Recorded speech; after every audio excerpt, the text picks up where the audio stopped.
Hi friends, அஸ்ஸலாமு அலைக்கும். Welcome back to my channel. எல்லோரும் எப்படி இருக்கீங்க? இன்றைக்கி இந்த வீடியோவில் 5 சூப்பரான கிச்சன் டிப்ஸ் தான் பார்க்க போகிறோம். இது உங்களுக்கு ரொம்பவே யூஸ்ஃபுல்லாக இருக்கும். நம்ம சேனலில் ஆல்ரெடி நிறைய tips and hacks, use ideas, இதே மாதிரி நிறைய டிப்ஸ்லாம் போட்டிருக்கோம். செக் பண்ணி பாருங்கள் ஃப்ரெண்ட்ஸ். இப்போ வாங்க வீடியோக்குள்ளே போகலாம். சின்ன வெங்காயம் நம்ம சமையலுக்கு நிறையவே பயன்படுத்துவோம். இதை பயன்படுத்துகிறது ரொம்பவே நல்லது. இப்படி நம்ம பயன்படுத்தும் போது அவசரத்துக்கு இந்த வெங்காயம் வெட்டும்போது நம்ம தோல் வரவே செய்யாது. பெரிய வெங்காயம் கூட நம்ம சீக்கிரமாக கட் பண்ணி எடுத்துடலாம். பட் சின்ன வெங்காயம் அப்படி கிடையாது. இப்போது கட் பண்ணுறதுக்கு இதை சுலபமாக நம்ம தோலை உரிக்கிறதுக்கு நம்ம கட் பண்ணுறதுக்கு ஒரு 5 மினிட்ஸ் முன்னாடி நம்ம இந்த வெங்காயத்தில் கொஞ்சம் தண்ணி ஊற்றி வச்சிட்டோம்னாக்கா அது நல்லா ஊறிடும். இப்போது ஒரு 5 மினிட்ஸ் கழிச்சு நம்ம 2 பக்கம் ரெண்டு சைட்லேயும் மேலே கீழே கட் பண்ணாலே போதும். நம்மளுக்கு கத்தி கூட தேவையில்லை. கையாலேயே லைட்டாக உரிச்சு எடுத்தோம்னாக்கா சுலபமாக நம்மளுக்கு வந்துடும்.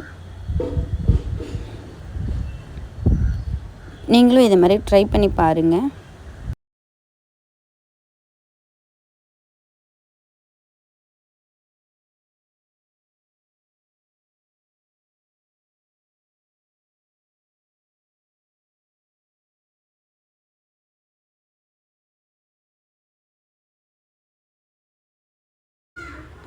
நம்ம கிச்சனில் பயன்படுத்தக்கூடிய ஆயில் பாட்டிலில் தீர்ந்து போயிடுச்சுன்னா அதை ஃபில் பண்ணுறதுக்காண்டி நம்ம புனல் அது இது நமக்கு தேட தேவையில்லை. அதுக்கு பதிலாக பாட்டில் மேலே நம்ம ஒரு ஸ்பூனை போட்டுட்டு அதுக்கப்புறமா நம்ம இதை ஆயிலை ஊற்றிக்கிட்டோம்னா நம்மளுக்கு ஒரு சொட்டு கூட சிந்தாது.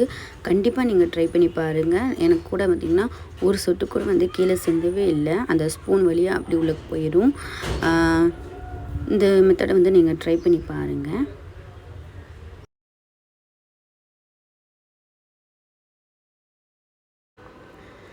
நம்ம தலைக்கு தேய்க்கக்கூடிய தேங்காய் எண்ணெயில் கொஞ்சம் வெந்தயம் போட்டு பாருங்கள். நீங்களே ஆச்சரியப்படுவீங்க. ஏன்னா வெந்தயம் யூஸ் பண்ணுறது நம்மளோட உடலுக்கு ரொம்பவே சூட்டை தணிக்கக்கூடியது. இதை நம்ம யூஸ் பண்ணும்போது நம்மளுக்கு ஹேரில் நல்ல டிஃப்ரென்ஸ் தெரியும். ஹேர் நல்ல க்ரோத் ஆகும். உங்களுக்கு முடி கொட்டுது அப்படின்னா அது குறையும். முடி கொட்டுறதுங்க குறையும். நல்ல ஹேர் க்ரோத் ஆகும். நீங்கள் இந்த பாட்டிலில் இதே மாதிரி ஒரு கேப் போட்டிங்கன்னா நம்மளுக்கு அந்த வெந்தயம் வெளியே வராமல் இருக்கும். இப்போ இதை யூஸ் பண்ணி பாருங்கள். நீங்களும் நல்லாவே ரிசல்ட் தெரியும். சில டைம் நம்ம முட்டை அவிக்கும்போது அவிச்சதுக்கப்புறமா முட்டை கொஞ்சம் ஹார்டாக இருக்கிற மாதிரி இருக்கும். இது அவாய்ட் பண்ணுறதுக்கு நம்ம அவிக்கும்போது இது கூடவே நம்ம கொஞ்சமாக உப்பும் கொஞ்சமாக எண்ணெயும் சேர்த்து நம்ம கொதிக்க வச்சு அவிக்கும்போது நல்லா சாஃப்டாக இருக்கும். அது மட்டும் இல்லாமல் நம்ம அந்த முட்டையை அவிக்கும்போது ஒரு 4 to 6 மினிட்ஸ்க்குள்ளே நம்ம அவிச்சு எடுத்தோம்னாக்கா நல்லா சாஃப்டாக இருக்கும். ஹார்டாக இல்லாமல் சாஃப்டாக இருக்கும். நீங்களும் கண்டிப்பாக ட்ரை பண்ணி பாருங்கள்.